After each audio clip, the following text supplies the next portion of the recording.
A decade has passed since Liverpool spent a year as the European capital of culture.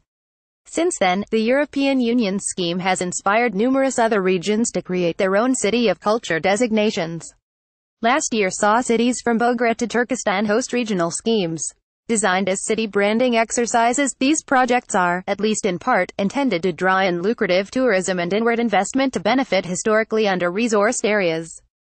Following the UK's vote to withdraw from the EU, the European Commission decided to void applications from British cities bidding to be the European Capital of Culture in 2023. This development adds a touch of nostalgia to Liverpool 2018, a year-long program celebrating the renaissance the city has experienced in the 10 years since its tenure as one of Europe's chosen cultural capitals. Recent discussions have frequently cited Liverpool's experience, which include popular and widely reported spectacles such as a parade of the giant Royal Deluxe marionettes, as an example of the success of the scheme. It was never just about 2008, current Mayor Joe Anderson said, announcing the Liverpool 2018 program. It was about the legacy that followed. Raising the profile of Liverpool's cultural offer was central to the intended legacy of the program in 2008, motivating the commission of several spectacular headline works. The Liverpool Biennial, then its fifth edition, commissioned Richard Wilson's Turning the Place Over, an 8-meter-wide cross-section removed from and then reattached to the facade of a former office building where it spun on a pivot. Yayoi Kusama created Gleaming Lights of the Souls, a version of her celebrated Infinity Rooms, and Ai Weiwei's giant spider web of lights stretched across exchange flags. Liverpool was also the venue for a major exhibition about Gustav Klimt. Gleaming Lights of the Souls 2008, Yayoi Kusama, at the Liverpool Biennial International Festival of Contemporary Art 2008, photo, Jim Dyson, Getty Images. Turning the Place Over stopped spinning in 2011. All that's left is its outline, carved out of the building's facade, which feels symbolic of the aftermath of the 2008 program, once the year's one-off events had come to a close. This leaves Liverpool 2018 relying on thematic links, such as Tate's upcoming exhibition of Klimt's compatriot Egon Schiele. The Sing Twins exhibition that is currently at the Walker Art Gallery similarly picks up the thread of the pair's well-received commissions for the biennial 10 years ago. Other achievements have enjoyed more longevity. The Victoria Gallery and Museum opened in 2008 in the University of Liverpool's distinctive red brick clock tower and continues to bring the university's collections to the public. Launching in July this year, the 10th edition of the Liverpool Biennial maintains the festival's reputation for bringing international artists, from Francis Allies to Agnes Varda, to the city's streets and galleries. All this, it is hoped, will reaffirm Liverpool as a must-visit destination. The program of Liverpool 2018 continues to celebrate the rebranding of the city.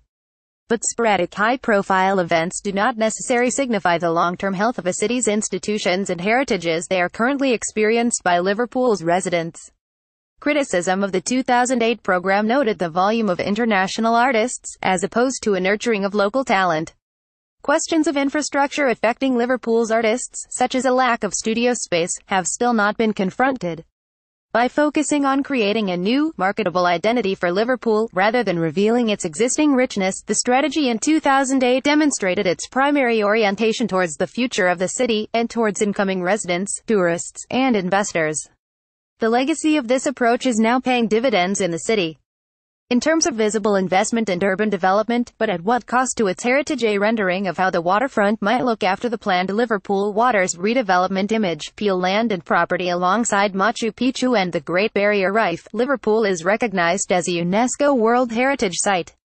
The protected site includes the Pierhead and Albert Dock, home to the Museum of Liverpool and Tate Liverpool, and William Brown Street where the Walker Art Gallery and its library sit.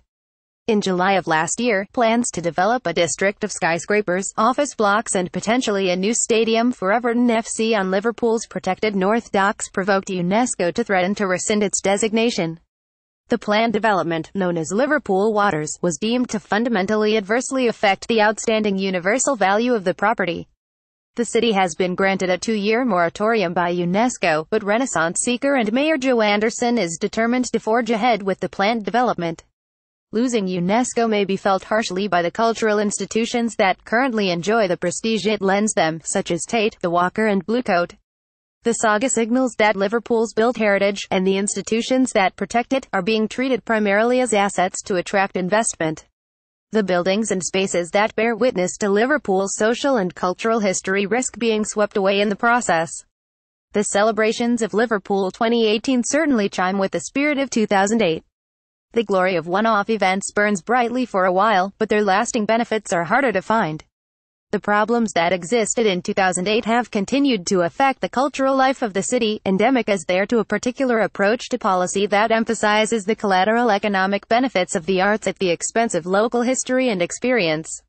Liverpool's historic buildings now find themselves facing a precarious future legacy which may offer a valuable lesson to prospective cities of culture.